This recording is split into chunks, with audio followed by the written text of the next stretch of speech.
I'm just kind of curious. I'd like to know, do you think that Republicans are spineless, or do you think that they're just the type that don't want to actually play if they can't win? Because what I'm watching is that Republicans are systematically starting to give up their chairs in the House and the Senate, immediately noticing that they can't possibly win in the midterms in 2026, which lends me to ask the question, are they spineless? Because these are career politicians who have worked very hard to be put into a position of authority and, legislation and, speaking for the people. But yet now that they're watching that Republicans are losing in a lot of districts across the country, these House and representatives are literally just starting to give up their seats and retire. You've got Macy, you've got Green.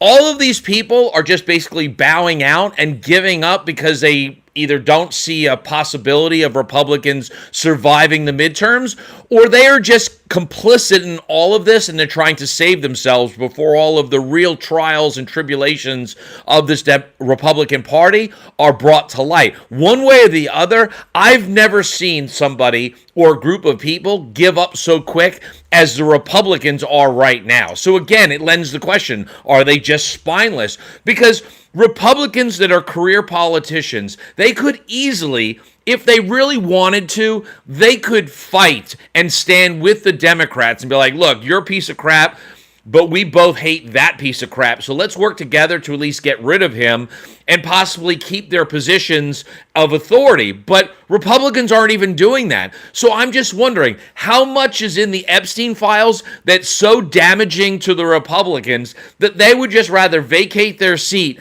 than take any chance of being exposed for who they are? Or are they just deciding, you know what, there's no chance of winning, so we're just going to go home and give up? I don't know for certain, but it is breathtaking to me to watch a group of people just giving up their positions. And why are they giving up their positions? I don't know. The blue wave, which is my second point to this live.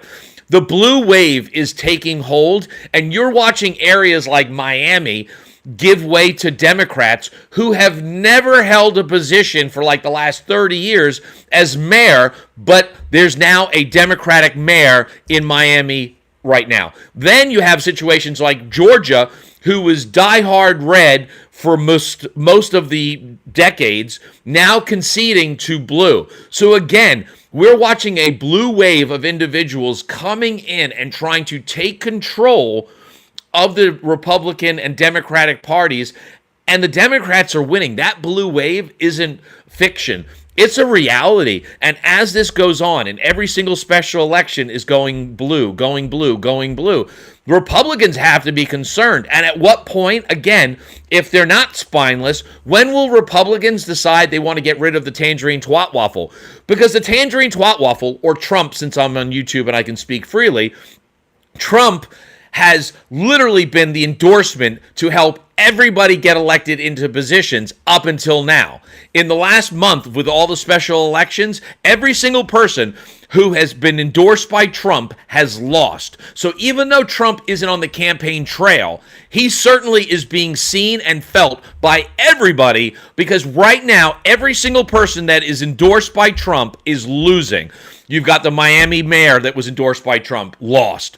The congressperson in Georgia, endorsed by Trump, lost. It is literally becoming clear that an endorsement by Trump is almost like the kiss of death. If you've never watched A Bronx Tale, you should, because there's a character called Mush in there. And every single time Mush bet on anything, it always lost. In fact, everybody would rip their tickets up as soon as they heard that Mush bet on it, because they knew they lost. So the fact that Trump is now becoming Mush, and they are literally watching the tangerine twat waffle just completely implode politically and probably emotionally, because now his endorsement doesn't mean anything. I could endorse you and probably get you more votes than Trump could right now. And that is what's going on with the blue wave, because it's not just the fact that everyone is standing up wanting to vote blue, but now you've got people that are going, you know what? Oh, you're endorsed by Trump? Screw you. And they're going the opposite direction. Again, a major issue to what's going on. I'm just wondering exactly at what point will the Republican Party put their spines back into their bodies, stand up against a tangerine twat waffle and say, you know what? It's either you or me, and I'd rather you out of the office than me give up my position. Because again, like I said, I can't understand why career politicians who have worked so hard to get into Congress and the Senate would sit here and just give up their seats without even trying to fight. So either they've got leverage against them, they are in the Epstein files, or they are somehow dirty in some way, and Trump has them on a leash, or these people just have no backbone and they don't care if they can't win, they can't be bothered playing. I don't know. But again, we were talking about the blue wave. I brought up the fact that whatever like this. Now let's talk about the Truth Social. Truth Social, which seems to have everything but truth. Truth Social has this creepy old grandpa that likes to rant and rave at like odd times of night when he's supposed to be sleeping. I don't know if it's because his meds have been messed with and so they're not equalated, or maybe he decides to post while people are changing his diaper. One way or the other, you got the tangerine twat waffle, which you guys call Trump if you're a MAGA supporter, going on Truth Social, ranting and raving about how amazing he is. And the truth is that there is no truth in any of it. I went to ChatGPT and said, if I was in first person and I spoke like this, how much of this is actual truth? And ChatGPT said, quite frankly, there was no evidence to support anything that the tangerine twat waffle had brought forward in his latest Truth Social. You know, the one about how amazing he was and about his health was great and that he was doing more than any other president had ever done. ChatGPT, as well as Gemini, could not find any evidence to support anything that he had said as being truthful. And then I said, if I spoke about in the first person, and if I had made these declamations and proclamations, what would you consider? And ChatGPT told me that mental health issues could be a cause and gave me a list of 10 places that I should go to because apparently there's cognitive issues there. So again, he's either so high on his own supply that he doesn't know that he's full of shit, or he is mentally deranged and we need to take away the sharp objects, the keys to nuclear codes, and move him out of the Oval Circus. Because one way or the other, if you've got somebody that's this delusional that they're going on True Social, ranting and raving. Hi, everybody. They're ranting and raving and trying to like somehow convince the American people that they're doing a good job, but yet they're not doing a good job. I'm still trying to figure out what 8 wars did he actually predict? How is he actually understanding or believing that he's lowered the cost of anything in this country? Because apparently he's sleeping and living in a little bubble in the Oval Office, and he's not actually going out there to grocery stores to see that eggs are $10 a dozen.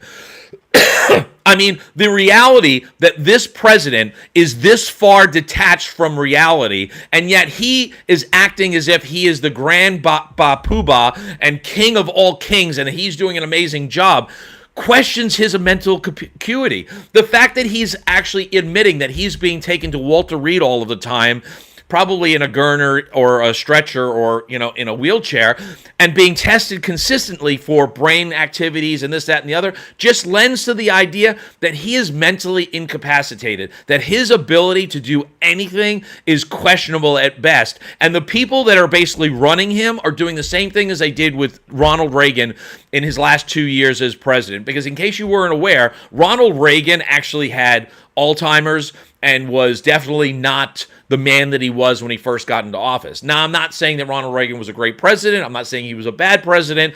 I can just tell you between the two of them, I would rather have Ronald Reagan on Alzheimer's in full swing, shitting his pants in the Oval Office than the tangerine twat waffle at his best day running the country. Because one thing is for certain, I've seen what Reagan did and I see what Trump is doing, and how can you possibly deny or even try to argue that the tangerine twat waffle is doing a good job? I mean, there is no possible way. The fact that he has 36% of the country still approving of him, it is now 32%, which means that the tangerine twat waffle now has more felony convictions than approval ratings points in this country right now. So again, I am earth-shattered by the fact of the tangerine twat waffle. I cannot believe that the Truth Social is actually called Truth Social, because there's nothing in there that even resembles truth. It is propaganda. It is a fascist platform that's only there to give Trump his ability to speak to the American people, because every other platform for a very long time banned him and wouldn't allow him to be speaking. I don't know what to say. I've started doing these lives. I'm going to do these lives, periodically, because I want to spark thought. They're going to be rants. They're going to be raves. I'm going to actually, ask people for questions. I don't know what a la hoke means. Where am I from? I am living in South Florida right now. I lived in Canada. I lived in New York. New York is home. Canada is where my family is. We're all from England originally. My parents are from England, so that gives you an answer if you wanted to know. I love doing lives. This is my second live ever. I've been posting a lot of different things politically on my page. I do shorts. I do long form. I jump back and forth. So don't worry about it, because the shorts aren't really short. They're usually like a minute and a half, 2 minutes. My longs are no more than like 4 minutes. So if you really wanted to get into some of the hooks and the crooks, that'd be great. I will tell you that every single day I'm going to pick 3 subjects. I'm going to come on here, rant for a little bit, maybe stay on for 10, 15 minutes. I am looking to help build my platform. Sean, hello, everybody. I can tell you right now, I had 6 people in here. This is the most I've ever had in my live so far, but this is only my second live. So, and I'm new to YouTube. I've been doing a lot of stuff on TikTok, Ronin.mw instead of Ronin_MW. So you can go there if you want to check out some of my stuff, or you can just subscribe to my page and help me build this up. If you've watched this long, I'm going to save it. I'm going to post it on my page. If you can share it with more people, help me get through the 4,000 hours so that I can monetize here, I would greatly appreciate it. And leave a comment. I'm going to shut up for a second and get something to drink really quick. Leave a comment of a subject that you want me to rant on, because you will see on my page that I rant about Kristi Noem, Stephen Miller, Pete Hegseth. I'll pick something every single day and rant about it. And if you like it, great. If you don't, you don't. But typically around 10:30, 11 o'clock is when I'll do it. I'll come on for 10, 15 minutes, talk about it, and perhaps maybe it'll be something you guys want to engage with. And then what I'm going to do is change it from just working off my phone, which is what I'm doing right now, but then I'll start answering questions, stuff like that. But as I build this and build a community, I appreciate all of you. I remember when I first started doing TikTok, my son was telling me, you'll never be able to do TikTok. You'll never get the 10,000 followers that you need. And I was like, bet, watch this. And it was fun to watch and craft and build and create and build a platform or like that. Now, TikTok is horrible. They treat people that are creators less than nice. So I'm hoping that I'm going to get more of a warm welcome here. But for everybody that's been here, I appreciate you. Thank you so much. I'm going to say goodbye and let you guys know that if you have any questions, please let me know. Leave a comment. And thanks so much.